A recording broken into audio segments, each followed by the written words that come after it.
ভাই তুই জানতে চাচ্ছিস এত পড়াশোনা করে কি হবে?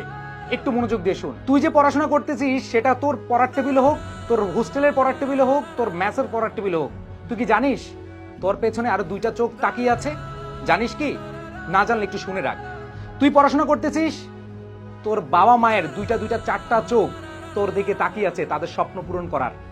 তুই পড়াশোনা করতেছিস, তোর এই পড়াশোনার খরচ চালানোর জন্য তারা ব্যস্ত থাকছে, দিনের পর দিন পরিশ্রম করে যাচ্ছে, তাদের কষ্টের কোনো সীমা নাই শুধুমাত্র তোর পড়াশোনার জন্য।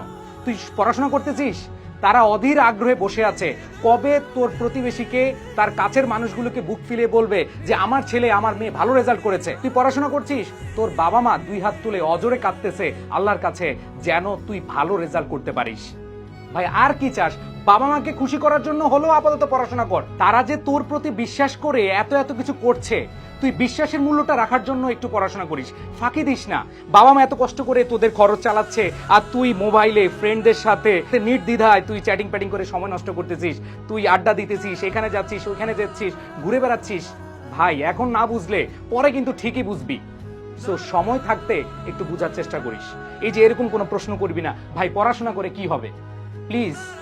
কি হবে সেটার বিষয় না, এখন থেকে পড়াশোনাটা কর। তাদের জন্য একটু ভাব, এই চারটা চোখ দুইটা মুখ, তাদের মুখে হাসি ফোটানোর জন্য হলো পরিশ্রম করে যা ভাই।